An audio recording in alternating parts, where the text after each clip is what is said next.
Namaskar, Jai Hind, Jai Bharat, and welcome to Dev Talks. This is Aadi Achin. Naval Rafales, Navy, Naval Air Power और जो additional orders के बारे में काफी trend चल रहा है कि 31 more Rafales के बारे में Indian Navy is also planning to procure them from France. I have with me Rear Admiral Mukul Asthana, एक naval aviator, and अगर आप सर के साइड में एक फोटोग्राफ देखेंगे, that sir with a flight suit and a Rafale probably landed after the flight suit or after the sortie कि take off करने जा रहे हैं, one of the two, but he did fly the Rafale as well.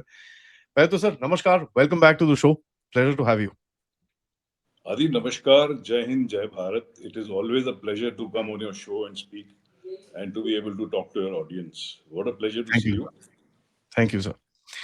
So, sir, I mean, ये तो this is a big news for everybody who's been watching कि यार पहले तो 26 Rafales का एक order था जो 2028 2030 से डिलीवरी होगा. Now, French media is reporting कि भाई 31 Rafales और भी order हुए हैं. So, taking the total up to about 57 Rafales for the Indian Navy. So, there are MiG-29 which are there. There are two aircraft carriers. Now, what is happening, sir? Can you please help us understand? Are we really going in for these 31? Is this a media narrative? What is the game, sir? So, thank you, Adi. I've been watching the news and reading up whatever is happening. The French media has reported this, and the open source is quite active with the whys and why nots and why should the Navy buy more Rafales, etc. But before I come to the crux of it, I want to say that with this deal, which is being cleared by the Defense Acquisition Council for 114 Rafales for the Indian Air Force, in order for them to build up the numbers of squadrons that are required, it is only in the fitness of things that Indian Navy also, enhances its numbers. So last year in 2025, Navy had placed orders for 26 Rafale M's, that is the Marine Rafales, which is the naval variant which operates from the aircraft carriers. And but I must say here that these 31 are no surprise to many of us because our original bid by the Navy was for 57 aircraft. So if you see 57 minus 26 is exactly 31, what the French are today speaking about. And I am to understand that in the wake of these 114 aircraft for the Air Force, the Navy is also pitching for another 31 so as to build up the numbers to a total of 57 Rafales. Adi? तो sir when we look at the air power projection navy का जो है जो एक plan होता है आपका of course future planning होती है किस तरह से आपको अपने एयर पावर को आगे लेके जाना है what is ji how is it what can we talk about in public domain sir क्या है what is the plan and what are the tasks and what are the things that the navy is planning for. So,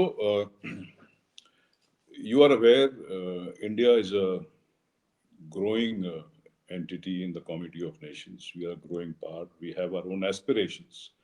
Today, we are the fourth largest economy and likely to move up few notches in the coming years. Uh, with what is happening around us and in the world, there are growing responsibilities for India and her armed forces. We have discussed this earlier elsewhere, how important the Indian Navy's role is, because India, being a peninsular country surrounded by three seas, and only ocean named after a country is ours. Importantly, 70% of world's oil flows very close to our shores. 50% of the world trade happens from the Indian Ocean region. And our own energy requirements are 95%, 98% dependent on the sea for fuel flow. Our trade, almost 90%, is carried by the sea, and very high value in small quantities is carried by air. So you see the importance of seas for India has always been there, and it has never been felt more than in recent years. आपने देखा होगा इसी वजह से Indian navy बहुत grow कर रही है, और हर साल करीब करीब 12 से 14 पानी के जहाज ऐड करे जा रहे हैं हम लोगों की नौसेना में. Indian naval aviation also has great plans to expand, and if I remember correctly, when I had hung my boots, we had put up a perspective plan to increase the number of naval aircraft from about 230 to about 400 plus by the year 2032. And I understand the numbers have already increased to close to 300, and we may be reaching that exponential number of 400 plus in next 5 years, or perhaps 6 to 7 years.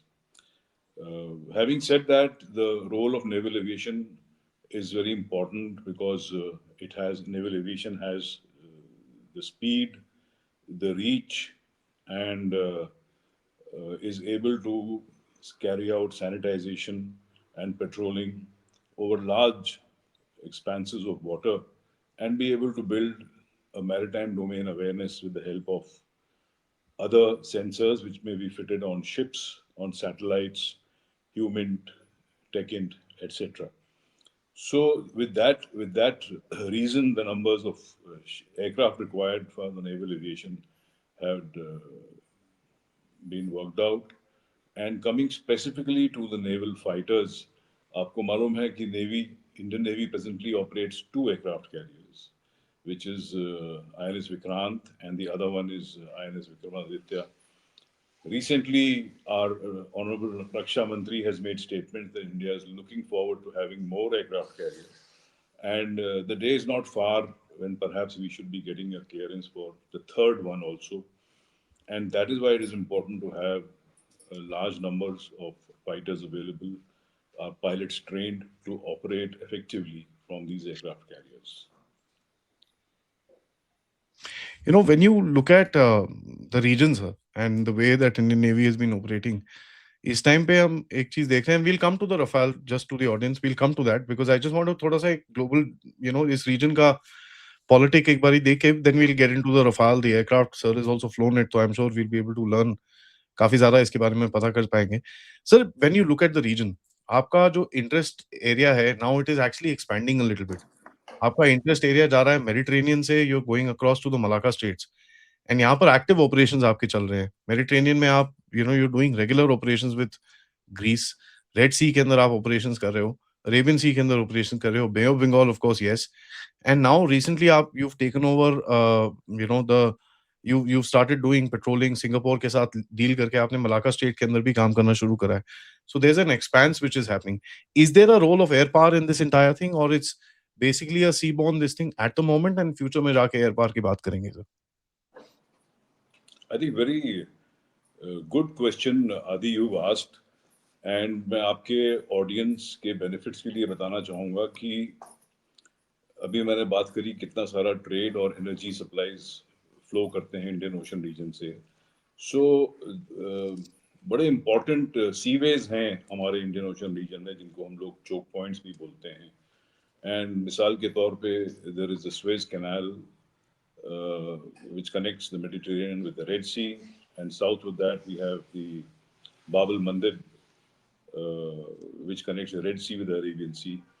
And in the north, we have Gulf of Hormuz, which connects Middle East with Arabian Sea. Then south of India, we have Sri Lanka, and a large amount of oil passes from here, large amount of trade passes from here. Further to the east, we have Malacca Strait. And यहाँ से बहुत important trade energy flow होता है, China के लिए भी होता है.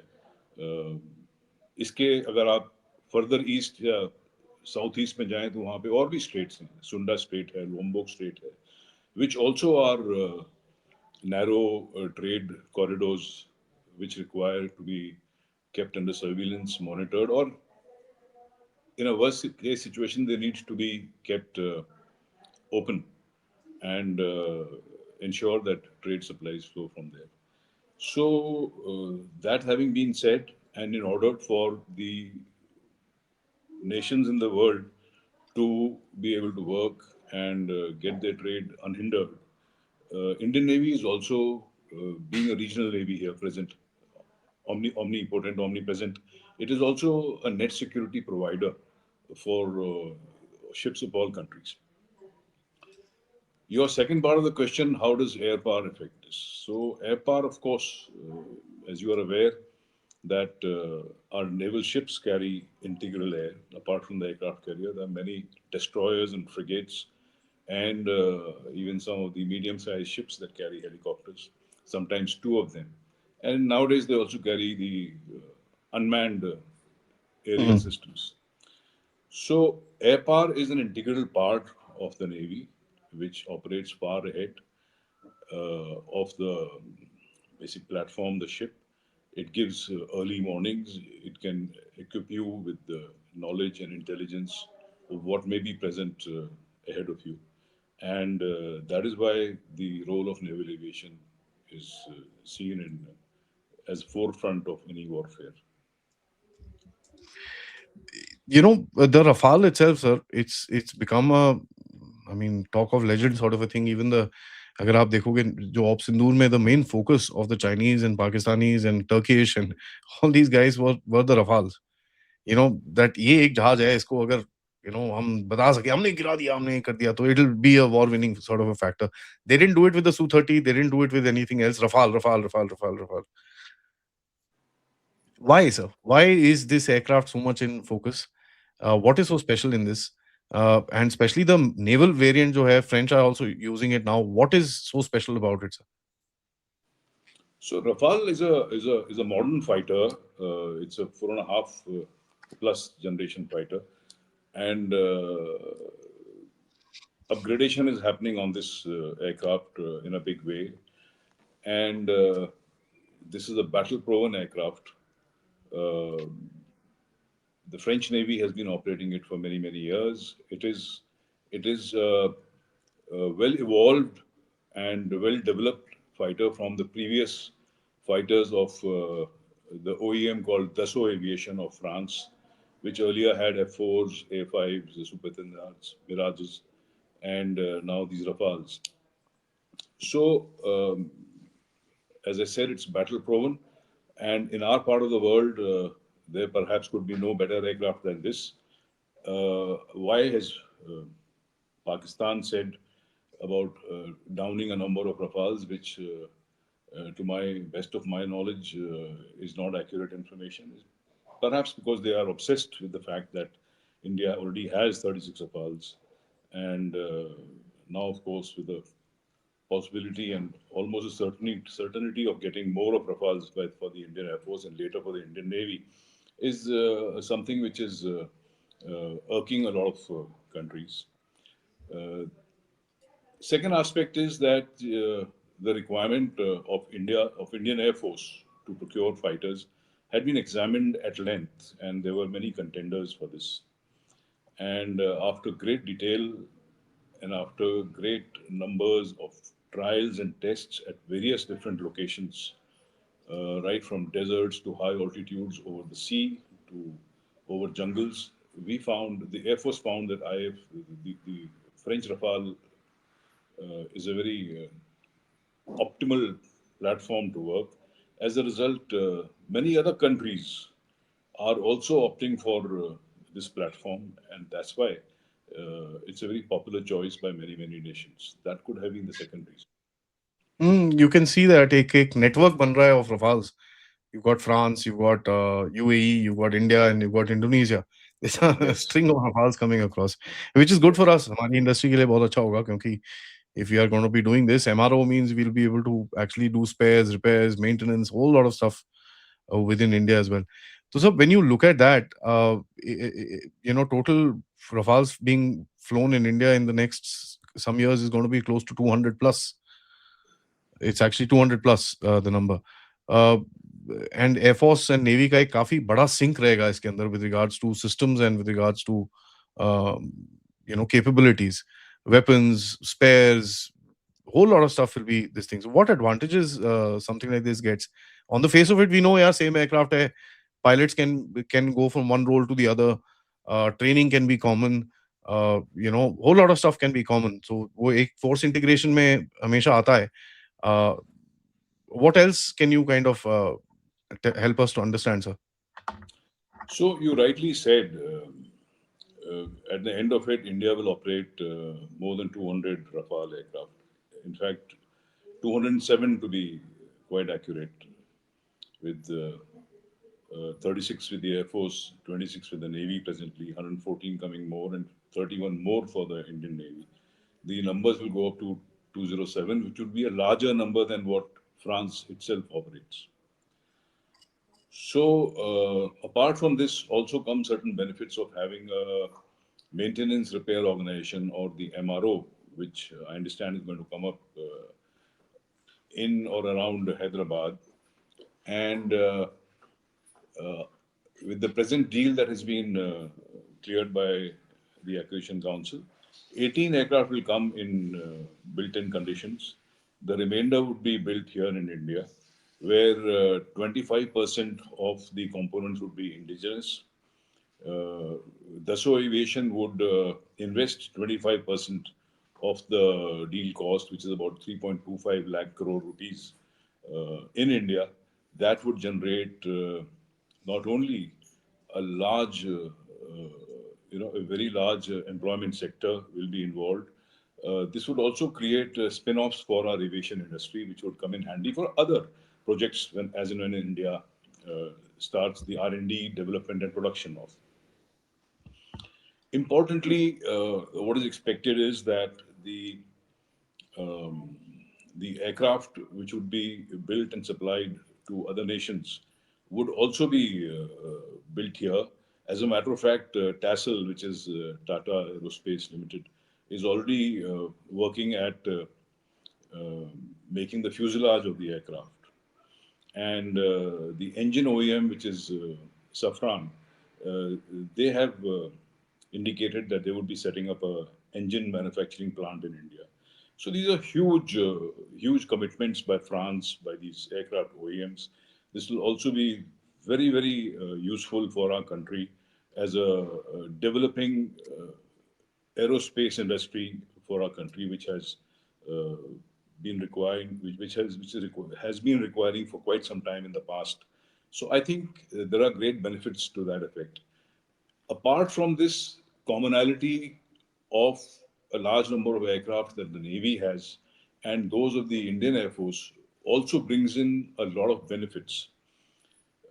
Maintenance, for example, there would be common maintenance practices, there would be common training practices, and there would be interoperability.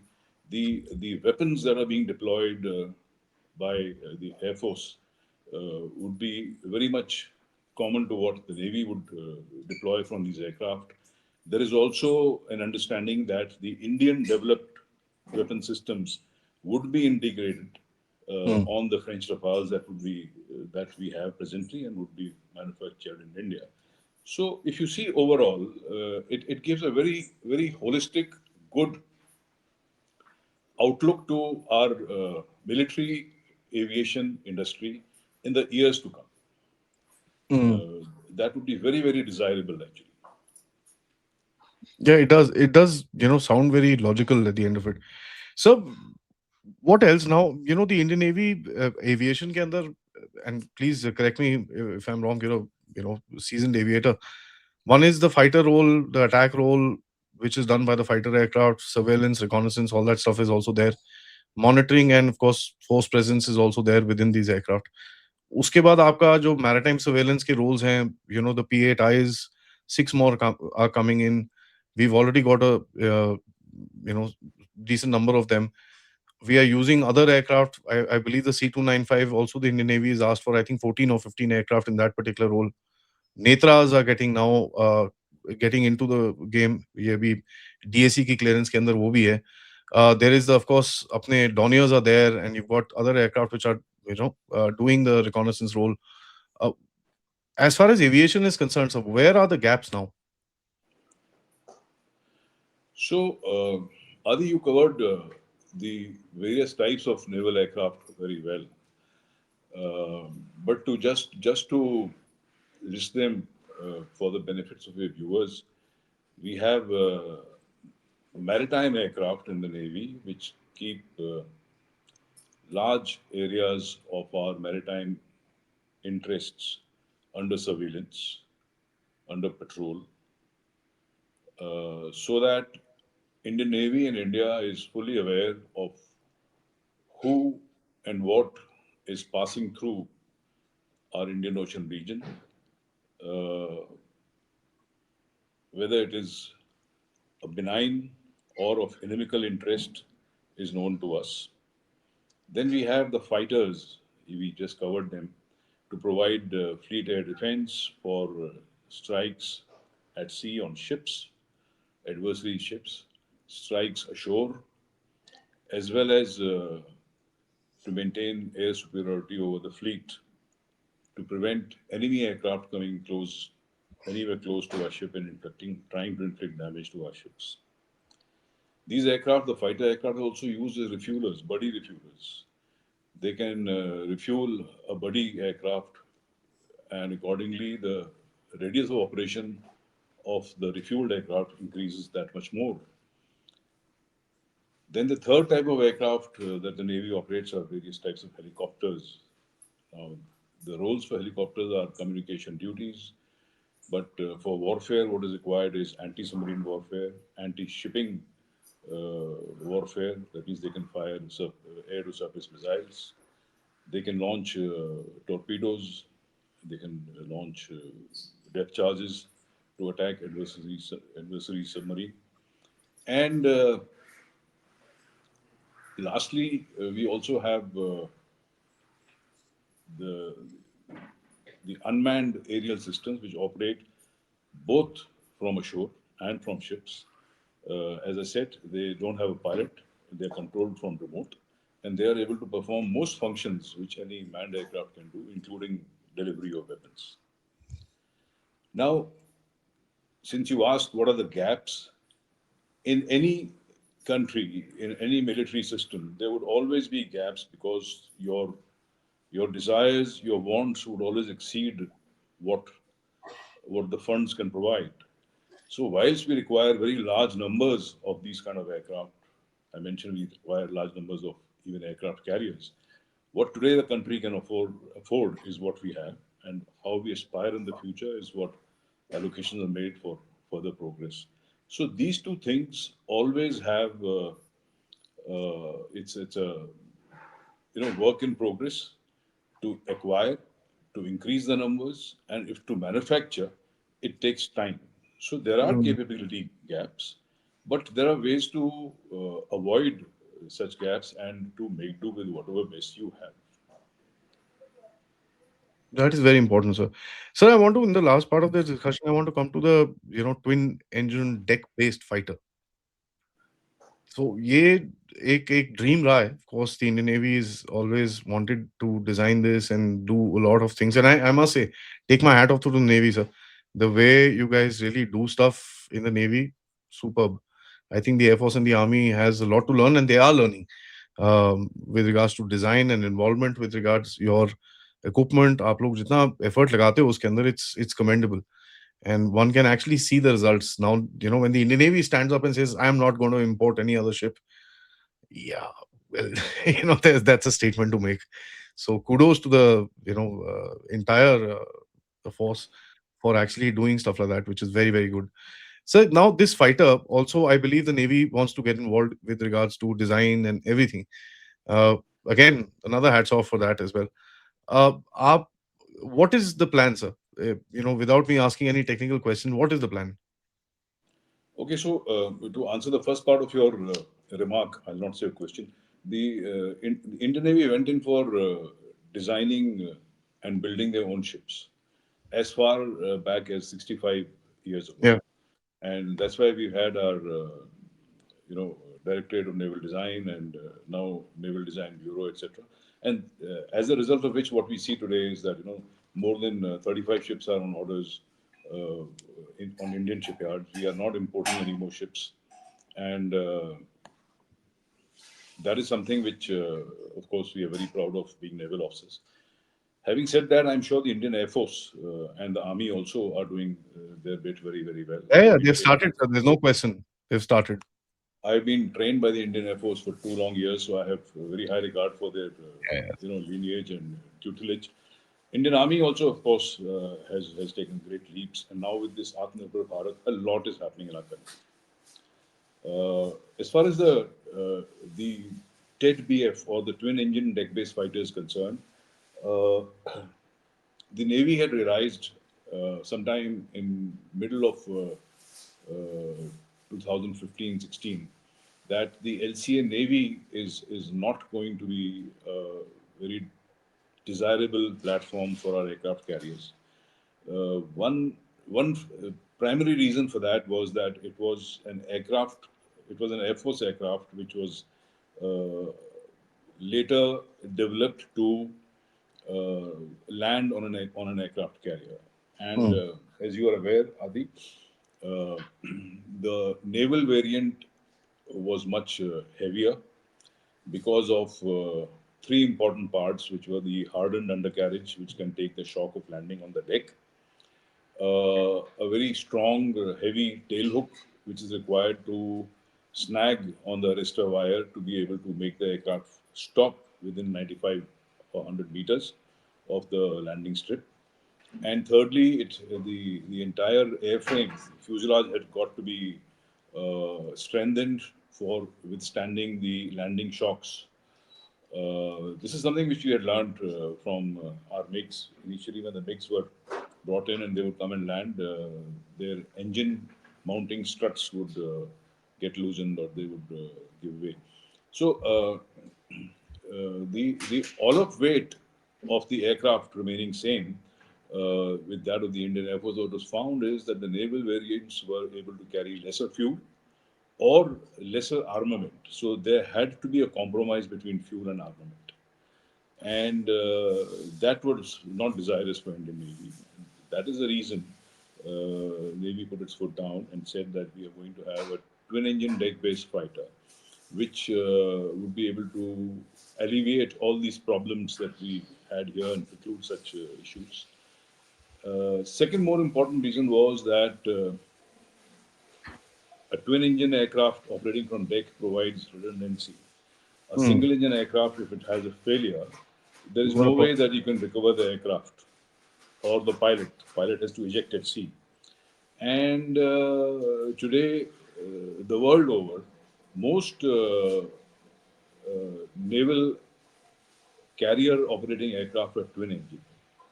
Of course, exception is that of F-35, but F-35 also has seen limited operations till now. And these were two important reasons why the Navy said we are going to go into a twin engine based fighter. So, while this was being planned, the Air Force was looking at AMCA, and the Navy said we'll go for our TED BF. And so the experts, manpower were positioned at DRDO, at ADA, HAL, and ADE to work on this. And as expected, these timelines do shift to the right. In fact, when I had left office, we were expecting that by 2028, the prototype of TED BF would be able to come online and start carrying out flight trials, which is unlikely, and there may be a delay of 3 to 4 years.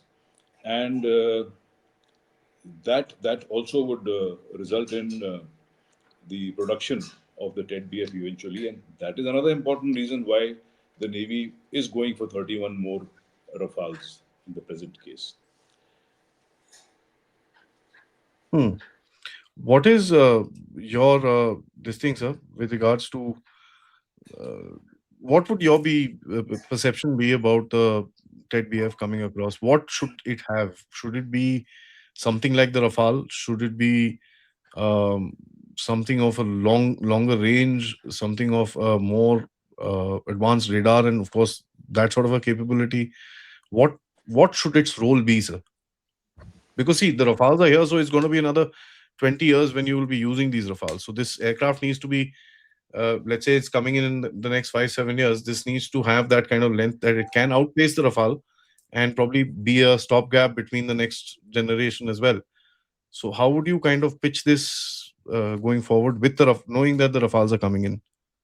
So I'll answer your question in two ways.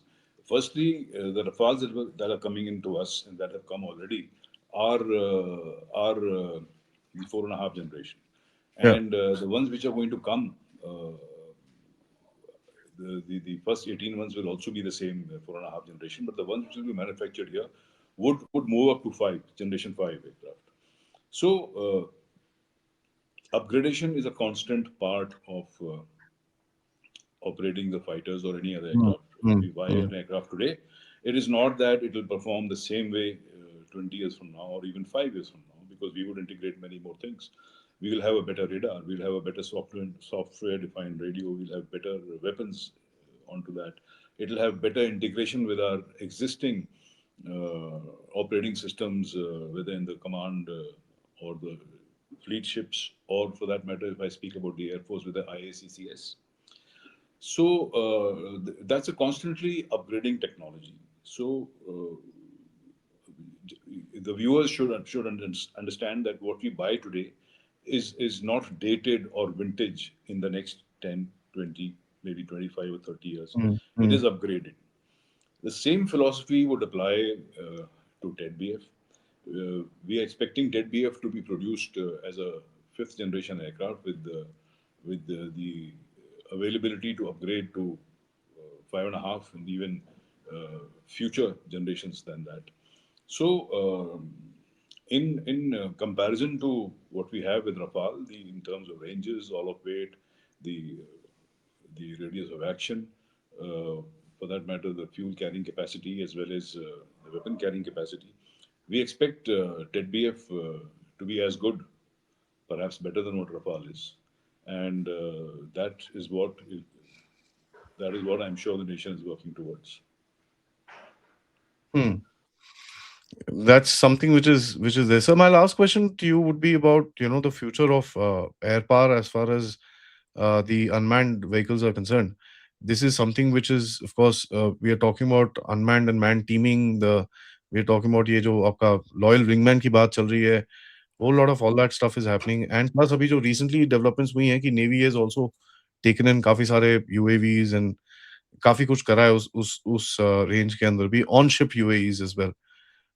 What are the plans, sir, and what can we understand with regards to what is the role? Is there a surveillance only role, or do we have plans to get into, of course, the attack and the whole lot of the gambit which is there in terms of the drones? So, as I mentioned earlier, Adi, I had mentioned the fourth type of aircraft the Navy operates are the unmanned aerial systems from ships and from ashore. And these are not only for surveillance, but also capable to carry out attacks at sea on, on inimical targets as well as ashore for that matter. The future generation of fighter flying and fighter operations, if I may say, sixth generation, etc., are going to be MUMTI. MUMTI is manned unmanned teaming, where the fighters will not operate alone. There would be in advance ahead unmanned vehicles, aerial vehicles, which would be carrying out surveillance, and they would be able to synthesize and figure out with AI and with the software-defined radios and the communication systems as to what are the likely targets which needs to be engaged by Mm. manned fighters, and so that the attack and target engagement could take place from standoff distances with the BVR, beyond visual range armament, thereby preventing our pilots to come into any kind of harm's way, and also to give advance notice and aided with AI to be able to give a much better aerial picture or maritime domain awareness. So the future of warfare indeed lies in manned and manned teaming. That is there, sir, and the kind of stuff which is coming across, especially with the emerging battlefields. The Americans really found it difficult to you know excuse me, counter these unmanned drones that was being sent across by none less the Houthis. I mean, it was so funny. It's so much down in the in the food chain, and they were still able to deter this. And it's quite amazing that this is happening. Thank you, sir. This was really informative. You want to say something, sir? Adi, thanks a lot. It's always been a pleasure to talk to you, and I hope what we've spoken today is of some use to your viewers. Oh, Thank you absolutely, very sir. much. Hope to see you again. Thank you. Absolutely, sir. Very soon. Thank you so much to the audience. My request is please like and subscribe to the channel, and of course, share this with your friends and families. And do comment your thoughts on what part. Just write the timestamp. What sir is saying, what I am saying. You have a specific comment. Please do write the timestamp and mention it in the comments. Namaskar. Jai Hind. Jai Bharat. Thank you. Jai Hind, Jai Bharat.